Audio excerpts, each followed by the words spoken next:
I'm beginning to think. Yes, I'm beginning to think. Thoughts become me. Welcome to The Cost of Not Paying Attention, hosted by nationally recognized speaker Janine Hamner Holman. Janine knows what it takes to attract and retain world-class talent. Join her here each week on The Cost of Not Paying Attention as we use brain science, leadership, management, and real-life challenges managers face to explore the places where we aren't paying attention.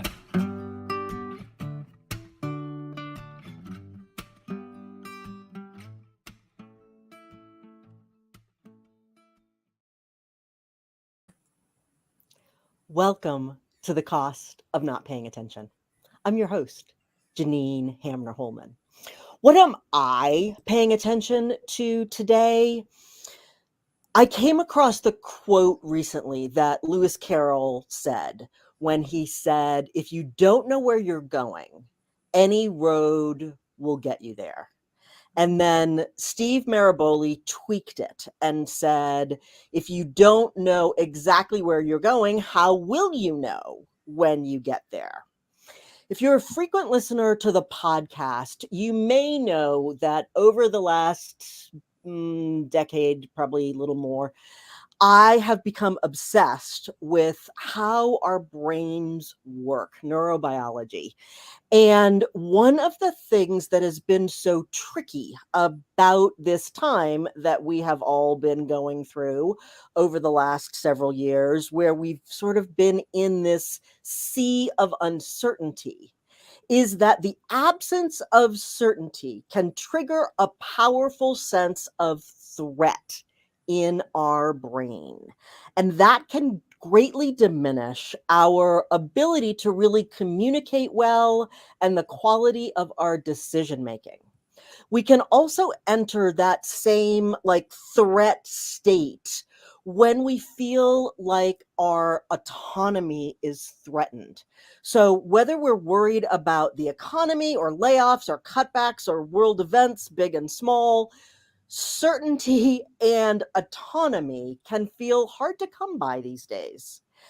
And in the absence of perceived certainty, obviously, so much is not certain, but our brain loves certainty. And so, in the absence of this feeling of perceived certainty and autonomy, research shows that clarity, which is really all about our collective assessment of the current situation, of current reality, combined with an understanding of options that we can have some sense of control over, can be a soothing balm that can help us come back to ourselves.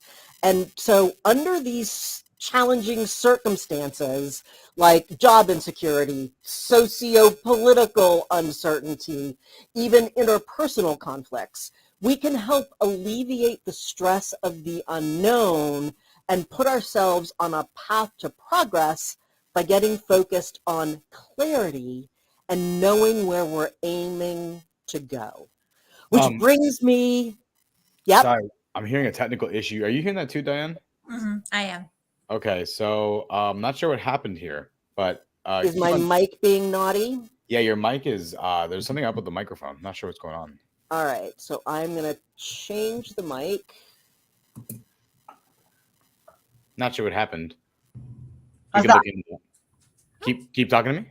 How is that? Does that seem better?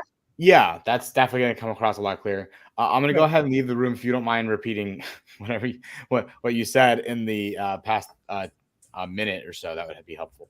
Okay, I'm going to back up. For those who are here with us live, sorry for the repeats. So what I was talking about is the fact that our brain is having a hard time, y'all. Our brain hates uncertainty. And when we have things that feel so uncertain, it can trigger a result in our brain. It triggers this sense of threat which can really have a negative impact on the quality of our communication and of our decision making. And we can experience that same sense of threat when we feel like our autonomy, our ability to operate as an independent human is threatened. And so there are many things right now that can feel like they are threatening our sense of agency, our sense of autonomy. And so one of the things that can calm our brain down is a feeling of clarity. And clarity is all about a collective assessment of current reality. So if a lot of us think the same thing about current reality, and combining that with an understanding of some things that we can control, are like our controllable options, that can act as a calming agent for our brain. And given the fact that we are all sort of swimming in this sea of uncertainty, and then you overlay that economic uncertainty, job uncertainty, what's happening in the world, socio-political stuff, having a sense of this agency can really, and knowing where we're going, can really alleviate the stress of the unknown and put us on a path to progress by focusing on this idea of clarity, which then helps us know where we're going to go, which brings us right to our guest for today. I am so excited to introduce you to Diane Hansen. And she is a management consultant, just like me, and a doctoral candidate in the field of organizational change and leadership. She cares a lot about performance and innovation and disrupting business as usual in order to create performance and innovation.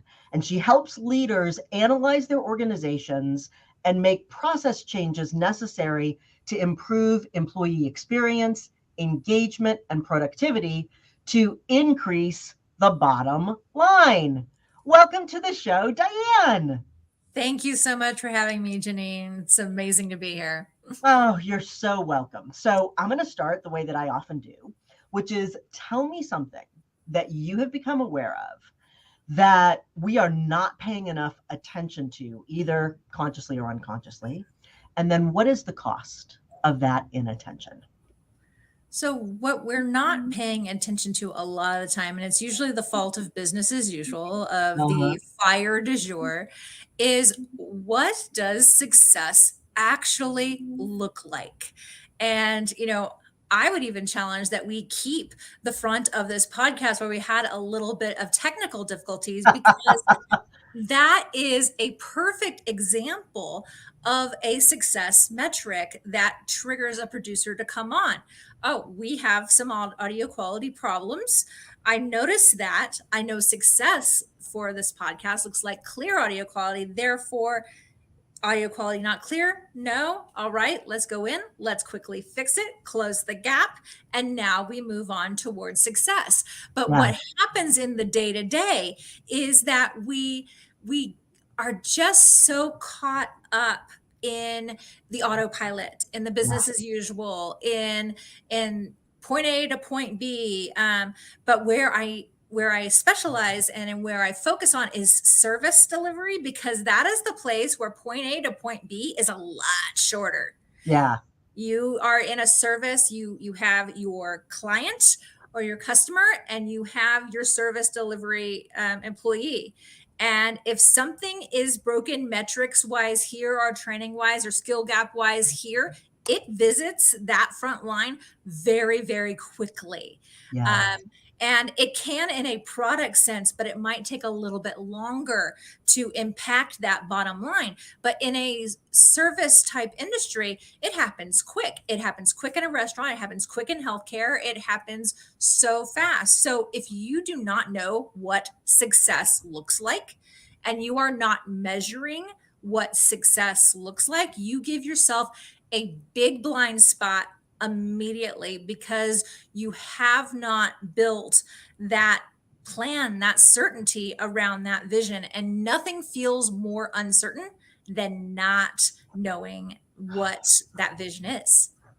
Yeah, I was just working with a group of managers yesterday, and one of the things that I was talking about is that, we sometimes, I remember I had a manager a number of years ago who would say the equivalent of, go get me a rock. I'd be like, okay, how about this one? No, not that one. Well, how about this one? No, not that one.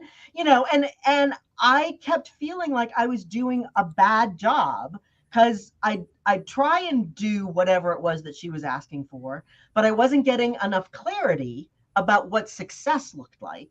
Mm-hmm. That I kept coming with, well, how about this? And it was just perpetually demoralizing. And so, how can we help organizations get better at really creating that clarity for their teams about what does success look like? Well, to your example, I think one of the first steps is to understand the impact of perception. Yeah. So, for the audience, I have a bit of a challenge. I want everyone to think of a bus right now, and you think of a bus. If you're holding that picture of a bus in your mind, Yep. I could bet you dollars to donuts that someone's thinking of a school bus, a city bus, a transit bus. There's all different types of buses, just like Right. your rock, right? So what's really missing is, okay, what is that gap between leadership perception and frontline perception? Right. What is the view from the C-suite, which is very different from what's different on the beat? So C-suite to beat, you have to have alignment Yeah. on that perception. And then and only then can you align on what success looks like for the metrics. So if you're collecting a metric, you have to know what the metric is, the vision for the metrics.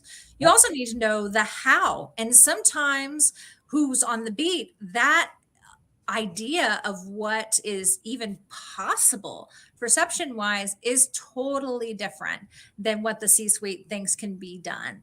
So bringing that into alignment from that C-suite to the middle line to the front line is absolutely essential as a first step. And that comes with transparent, honest, open, psychologically safe communication. I was just thinking as you were talking, and I want to get into metrics in a minute, but I was thinking part of what we were talking about yesterday is that when we create, as you just used that term, psychological safety, which is really about, I know that it is not only expected, but really obligated for me to tell you the truth, and I'm not going to be punished for it. There's going to be no retaliation if I say to you, okay, so this is really foobarred out here, and I don't know how to fix it, but you need to know that we've got a big problem. You're not going to shoot the messenger. And if we don't create those situations, then whoever the decision makers aren't getting the right information to be making the best decisions that they can. And so we often, will go off down a tangent road, not realizing that we don't have the right information. And so it all starts with clear communication, and not only just what kind of bus, what kind of rock, but really being very clear to paint the picture of how big is the bus? How many people does the bus fit? Where's the bus going? Does it need to run on diesel, or is this an electric bus or a CNG bus, or, how is this all happening? And so really painting that picture out with people. And then is it then that we get to the metrics? So at that point, after you communicate the why, Yes. You have to realize that as a leader, Simon Sinek has this beautiful quote. It says, "You are not in charge. You're responsible for the people in your charge." That means you're also responsible for their performance. So communicating for that why, listening for performance gaps, and then don't collect and forget. Mhm. So that's a mistake I see made so often is I'll sit down with a client and we will do OKRs and we'll do KPIs and we'll figure out how we're going to collect it and how often and who's going to collect it, and assignments go out, and then we might as well have been in school, because that's exactly what happens, is that the metrics get collected once a quarter or once a year, but there's no action plan around it. There's no empathetic change management that exists around the metric. Sometimes I'll talk to an organization and they'll say, "Oh, should we be measuring that? Should we be have a net promoter score? Should we be measuring?" I've talked to companies that don't have exit interviews, or if they do have exit interviews, it's a checkbox. Right. So I would challenge every leader who is responsible for measuring success, watching today, how many of your metrics are change metrics and how many are checkbox?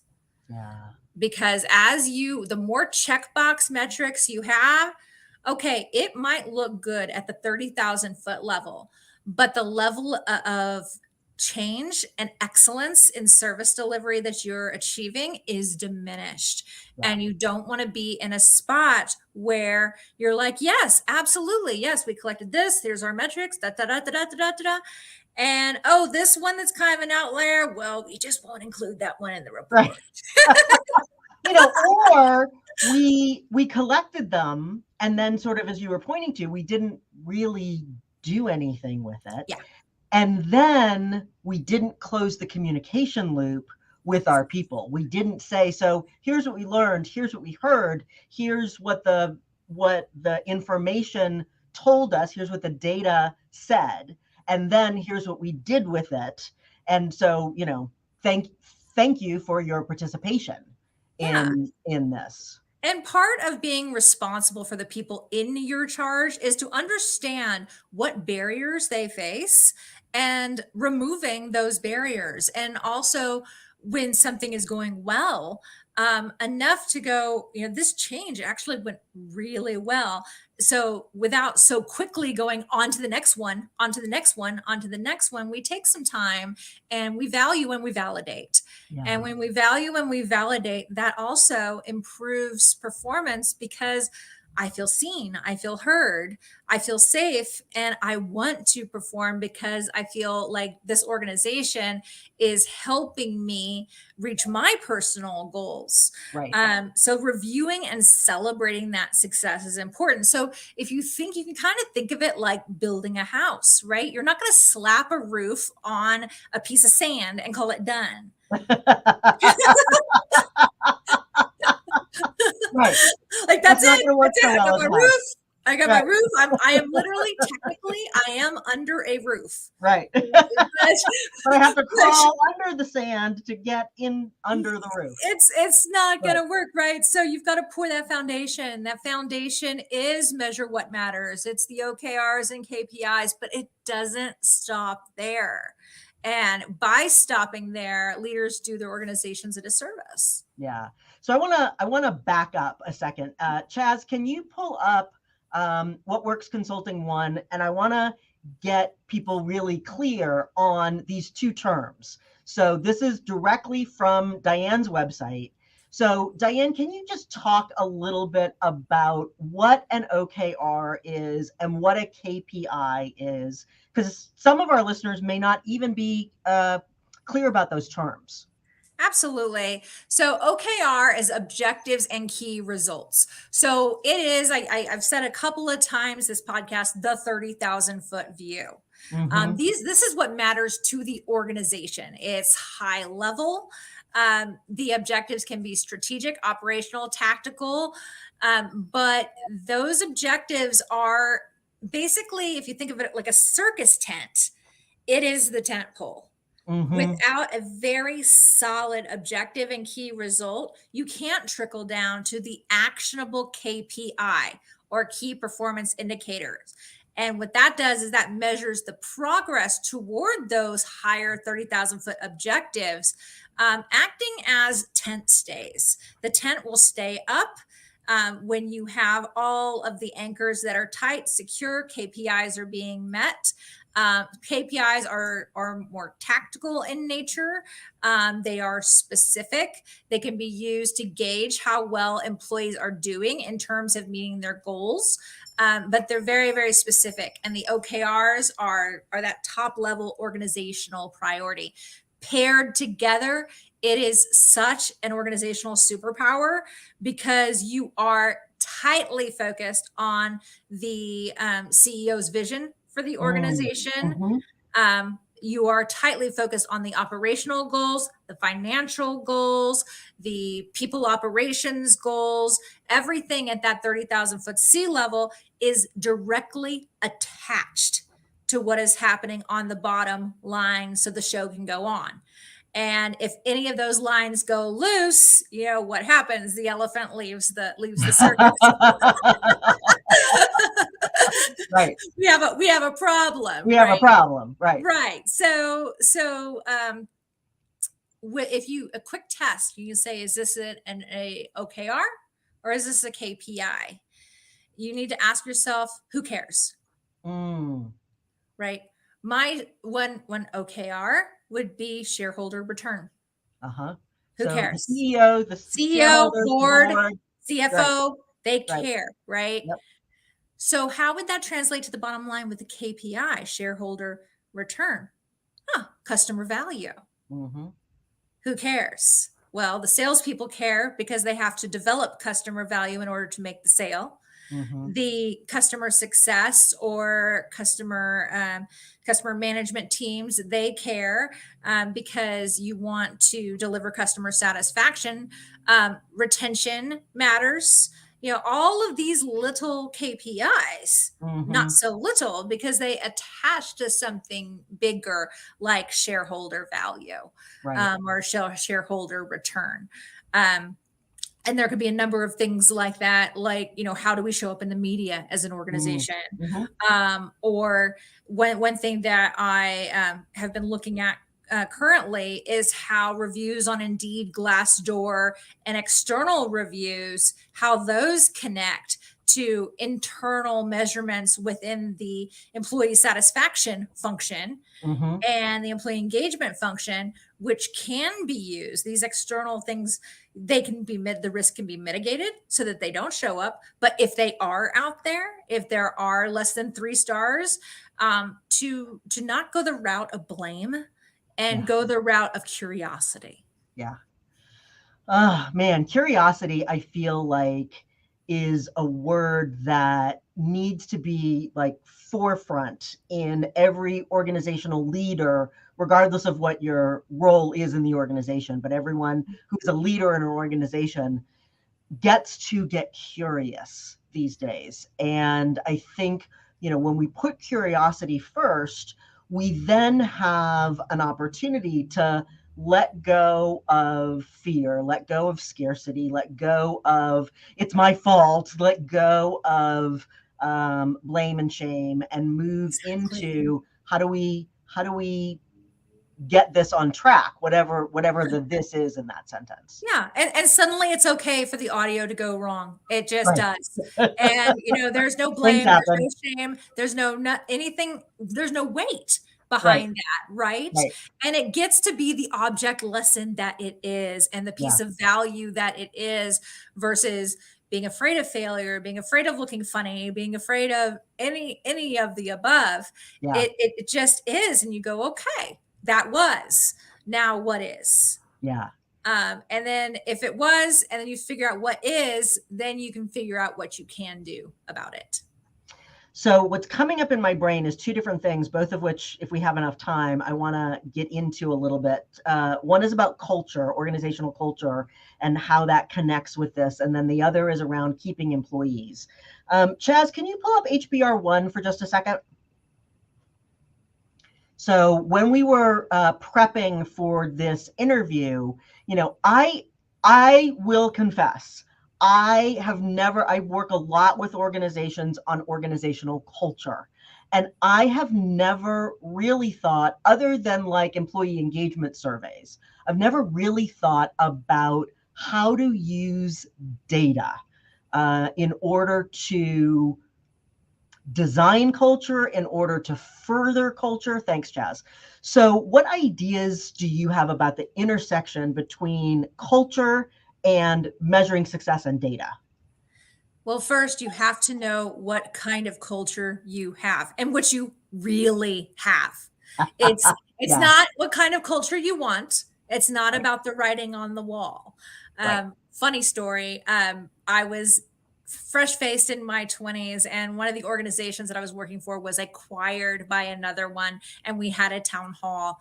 And I sat in that town hall, and does anyone have any questions? And everyone was super silent. And I Right. raised my hand. And I said, what do your offices look like? Your corporate offices? Uh-huh. And the HR person who was delivering this town hall was entirely confused. And they're like, well, it's in a warehouse. And I said, well, more like your corporate offices in terms of like, what do your walls look like? What do your workspaces look like? And they didn't really understand it at that point. But Uh-huh. little 20-year-old fresh faced Diane was saying, I want to see if we have organizational alignment here.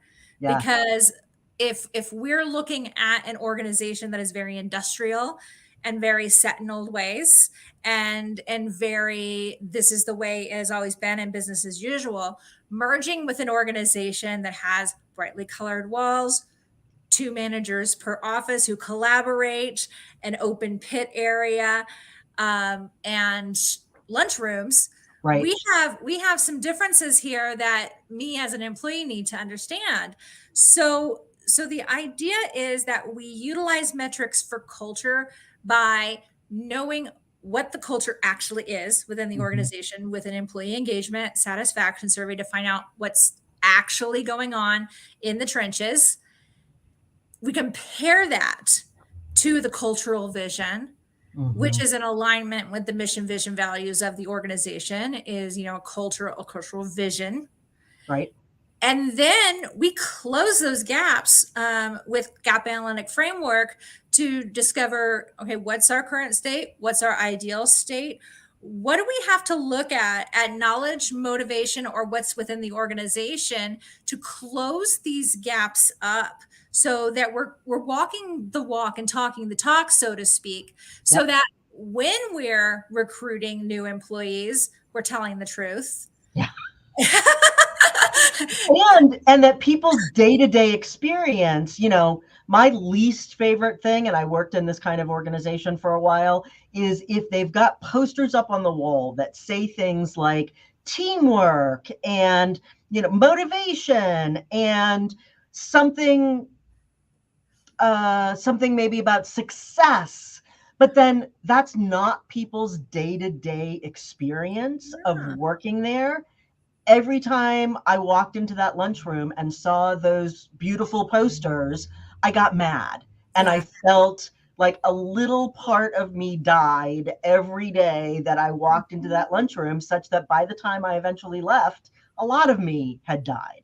Because there was such a disconnect between what they said and how it felt to be there every day. Yeah, you cannot throw up a poster and call it a culture.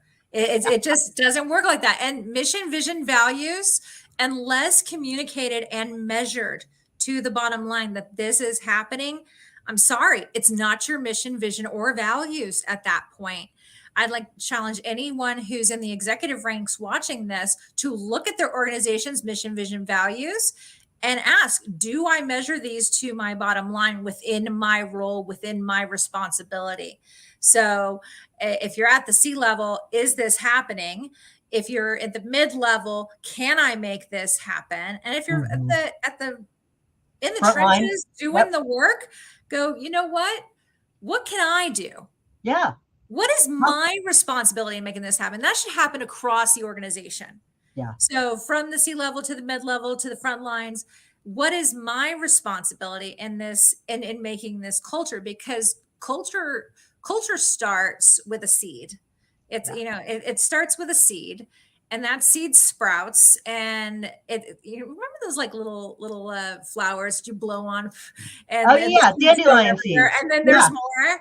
right. Yeah, it's Yeah, kind of like that, right? right, And that's why psychological safety is so important, right, is because you're not going to take that risk. You're not going to look at the mission, vision, values of the organization you're in and go, gosh, I would like to present like this. I know the company wants me to present like this, but my frontline manager doesn't support this, and right, I would not be rewarded or respected. In fact, I would probably be punished right. for this. So instead, I'm going to go here. And that's why those surveys are so valuable, Yeah, because and when you have a third party do them, an objective third party who can assure confidentiality, and that's another thing in collecting metrics: confidentiality and anonymity. There's a strong reaction often with employees and the anonymity statements on a lot of surveys, because yep, they don't believe it. right. So that trust is not there, and the more they don't believe it, the less psychologically safe your organization is. But And the less good data you're going to get. I mean, I exactly, worked for an organization where I did not feel safe, where I knew my manager would retaliate against me, and her team was small enough that if I gave bad numbers, I knew she would know it was me. And so I gave good numbers to a manager who was incredibly toxic because I had no other choice. And when we put people in that situation, then, it's that old saying, garbage in, garbage out. So how do we ensure that nobody's going to get access to the data that can then undermine the validity of the data? exactly. And you have to close the loop as well. So the data has to be valid, Right, and it has to be data that can be actionable. But all this action can be happening in the background. And if the front line doesn't know, or the people who responded to the survey don't know that things are happening, you get this. Every year they ask us what we think, and every year nothing changes. right. So you have to commit to closing that loop. Yep. And when you commit to closing that loop, then you get that trust factor that's so important. And it's very, very clear that your organization is listening, so that it does matter to speak up. It can be super safe to be who I am and say anything, but if nothing happens, Right. and with longevity and tenure, this problem intensifies, then you're still going to get the same level of attrition and resentment, or quiet quitting, or fill in your quit de jour here. Right. And I was getting data the other day from a little over 300 CEOs, and I was both surprised and not surprised that a lot of them are in manufacturing, and issues around things like supply chain that we've been hearing a lot about. They were asked, what are your top 2 concerns? Almost everyone had a concern around getting the right talent, keeping the right talent, keeping people engaged. And I know that there are real connections between the work that you do and KPIs and OKIs. And I didn't say that right. OKRs and KPIs. It's right. It's a learning moment, and there is right? no shame. And like as soon as it came out of my mouth, I was like, wait, no, that was not right. So Chaz, for just 1 sec, can you pull up What Works Consulting 3? And so this is really around what you were talking about, Diane, around the way that we want to ensure that the work environment is set up so that we are keeping our top talent, and so that when people are looking at the possibility of coming to work with us, we've got the kind of environment where they're actually going to want to stay. Thanks, Chaz. So how can we use these data tools to help ensure that we are keeping our best employees and creating the kind of environment in addition to what you were just talking about, that is going to ensure that when we recruit people in, that this is going to be a place that we're going to want to keep them and they're going to want to stay? Well, first, be focused on what you want to measure. Organizations can get very survey happy. Yeah. And Yes, we can. and so when you do ask with intentionality. Mm-hmm. Once you do ask, make use of that data, make use of the data that you have just collected, and do the work around it. Also, don't try to change everything at once. Cognitive overload is a thing. Yes. And when you try, and this is why empathetic change management, not just change management, empathetic change management is very important, because you can go through all of the steps of the change management, but that really important piece is this too much all at once? And am I running people into the wall with this? You could hit every step of Cotter's method. You could hit every step of ADKAR. You could hit every step over and everything. And academically, it looks like you're doing everything right. But if you miss that piece of, is this the right amount of change for the environment that we are in? If you look at that environment, is our environment right now supporting what we want to do? And with that concept of connectivity, how can I connect what we are trying to change, trying to measure everything in with what's important right now? How can I make the main thing right now?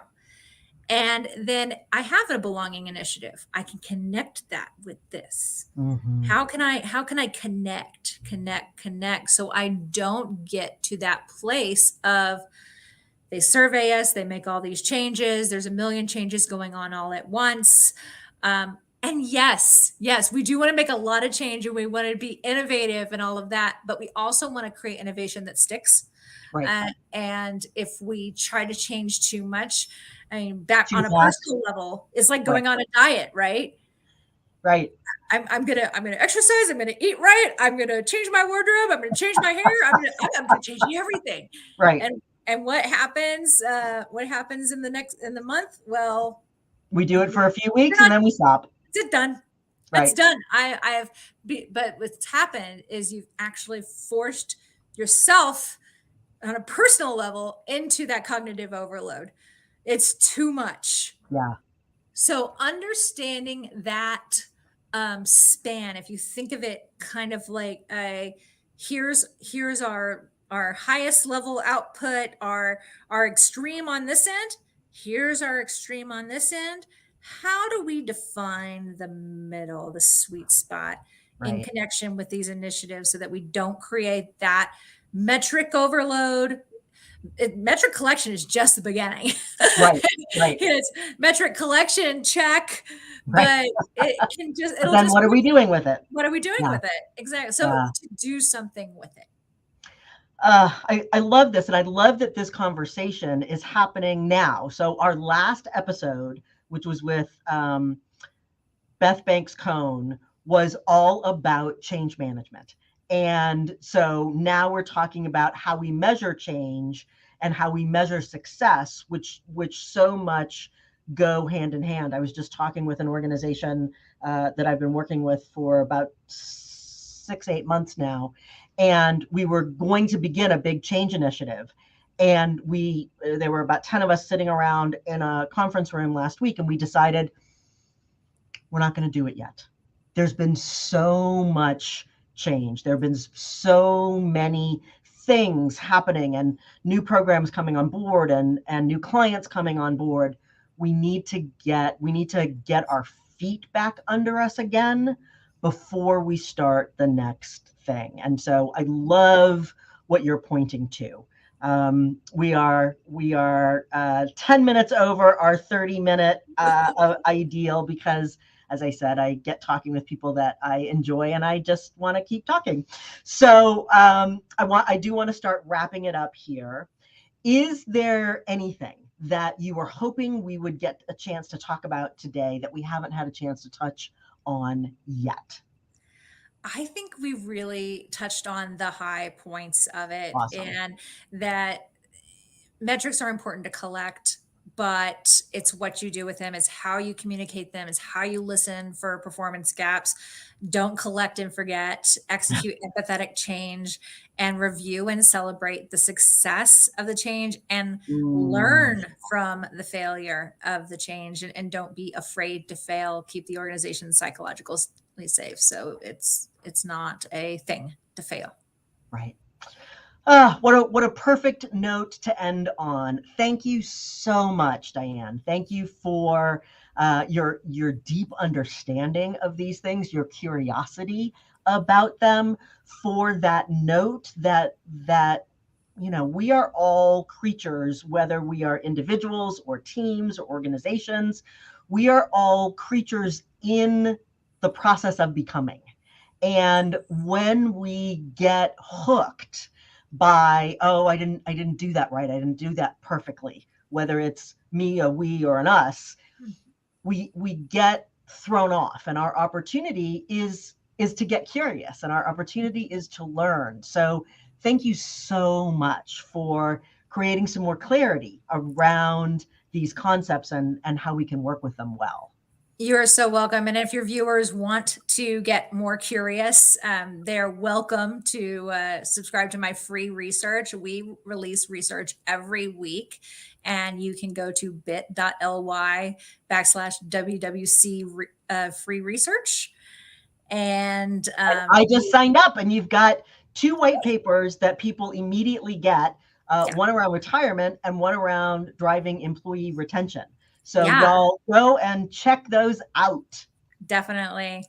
Diane, thank you so much for being with us here today. Thank you. It was amazing. Awesome.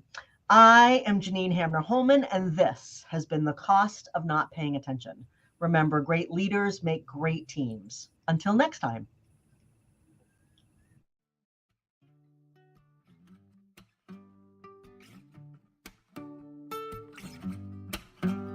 On behalf of Janine Hamner Holman, thanks for paying attention. This has been The Cost of Not Paying Attention. Head on over to our website, www.janinehamner.com/podcast, for access to the show notes as well as additional resources.